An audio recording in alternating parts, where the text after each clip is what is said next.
সেলিম ভাই কি অবস্থা, কেমন আছেন? আলহামদুলিল্লাহ। তো সেলিম ভাই আসলে কোন জায়গা থেকে আসলেন?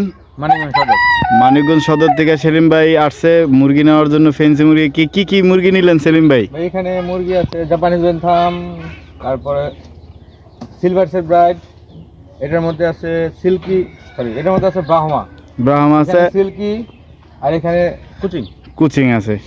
হ্যাঁ, তাহলে মোটামুটি কয় কয় কয় আইটেমের মুরগি নেওয়া হইলো সেলিম ভাই? 2 3 4 5 5 আইটেমের মুরগি। আর এর আগে আরো এর আগে নেওয়া হয়েছে আরো তিন আইটেমের। 3 আইটেম। আর ওই দিনকে আবার ওই যে আরেক জোর হয়েছে। হ্যাঁ, কালকে আবার আরেক আইটেম।